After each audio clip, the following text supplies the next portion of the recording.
Hey guys, Steve here. Now, two things that many of you guys know about me. Well, the first is that I have the good fortune to be related to a math god, my brother.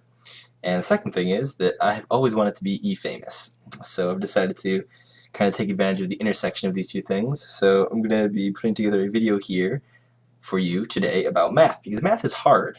So as you guys know, we're learning about infinite series and that sort of thing.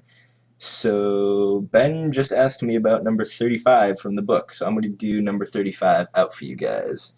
So I got my little tablet here, so I should be able to draw kind of neatly. I'm going to write number 35, because I always put the number right up top, so I don't forget what number I'm doing, because I'm bad at math. Anyways, alright, so our question is we're finding the sums of convergent series, okay? So we already know that this series is going to converge.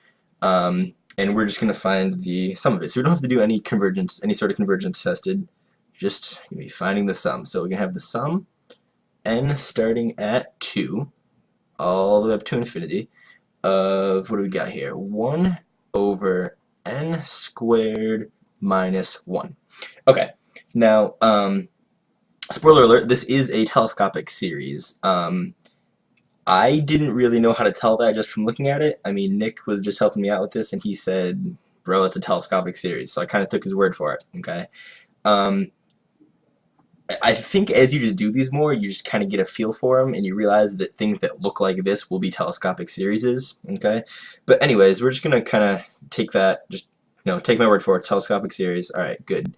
So what we're going to do is, first thing is we're just going to factor out the bottom here. Difference of two squares, we got n plus 1 and n minus 1 right there. Okay?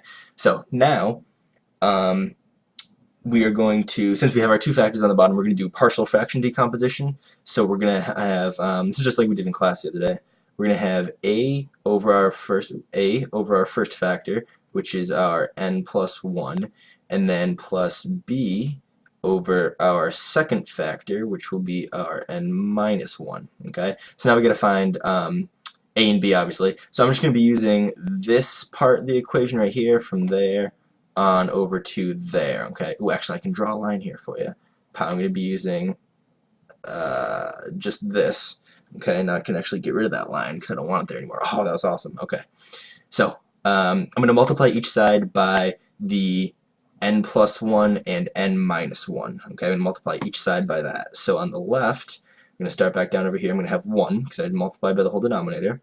And that's going to be equal to a times n plus 1 times n minus 1 all over n plus 1. Okay, and then we have plus b times n plus 1 times n minus 1 all over n minus 1. So yes, obviously these are going to cancel out and these are going to cancel out, okay? But I just did that out just for the sake of, showing you guys everything. Just, taking baby steps here because that makes it easiest. Because I find, I don't know, at least for myself, when I start taking shortcuts in my mind, and then I do them wrong in my mind, and then since I didn't write anything, there's nothing to check to see what I did wrong, and it snowballs from there, and I get everything wrong. So we're going to be doing baby steps here. So as you can see, I just canceled out my factors there, so we have, I'm just going to simplify, 1 equals a times n minus 1 plus b times n plus 1. Okay, so now we're just going to select our values for n and solve for a and b, okay? So now, you see our factors here, we have n minus 1 and n plus 1. I'm going to choose an n that's going to make either a or b go to 0, okay? So I'm going to make a go to 0 first. So I want n to be 1 because 1 minus 1 is 0. 0 times anything 0, I'm going to get rid of our a. So I'm going to use n equals 1. That's going to give me b, okay? If n is 1, it's going to be b times 2 here equals 1. Okay, so 1 divided by the 2 is going to leave me b.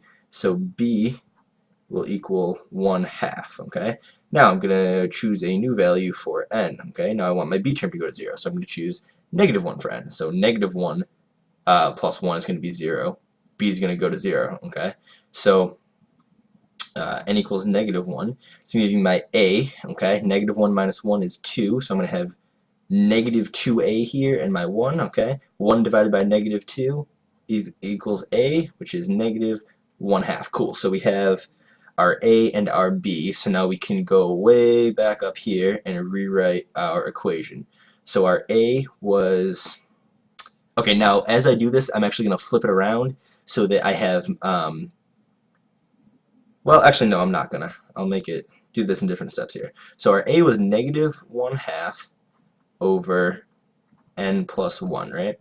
And we have our b, which was just 1/2 over n minus 1. Okay, cool, great. Now all I'm going to do is I'm just going to switch the order of these things just so I can put a minus sign in there and get rid of my negative sign right here. So I'm just going to have 1/2 over n, oops, that's going to be a minus, n minus 1, okay, minus 1/2 over n plus 1, okay. Now, I didn't bother to rewrite this thing, the summing, okay, but that should be in front of each thing here because this is still a sum. So now, as we talked about, like, you can bring the, well, as we talked about in class, I didn't talk about it, you can bring the constant, okay, we can factor that out. So this is going to be our constant, our 1/2 here and here, okay, so we can bring that out front of the summing sign here. So what that's going to be is just going to bring, I'm going to factor out the 1/2 there, so we have a 1/2 of the sum of n starting at 2 up to infinity of 1 over n minus 1 minus 1 over n plus 1, okay, because I just took my 1/2s, divided those out, and I put it out front, okay. So cool. Now we've got that done. So now we have to actually sum this thing up, okay?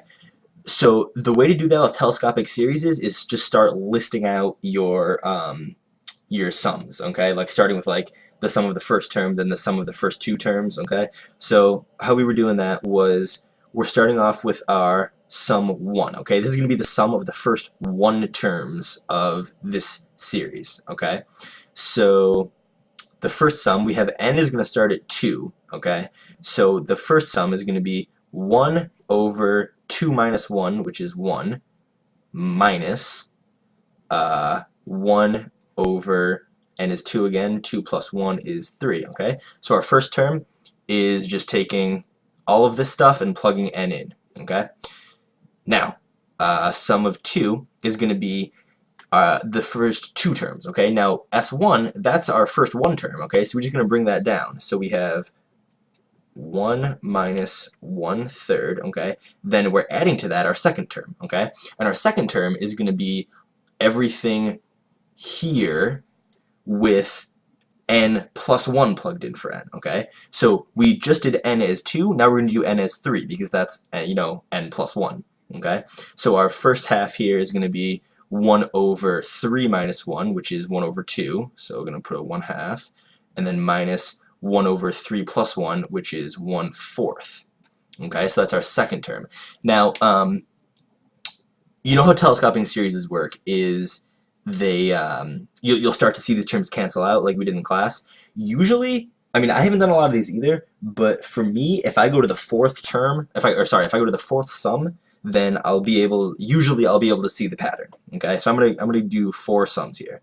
So let's do the sum of the third sum here, the sum of the first 3 terms. So I'm gonna bring down everything I have because that's my first 2 terms. So bring in the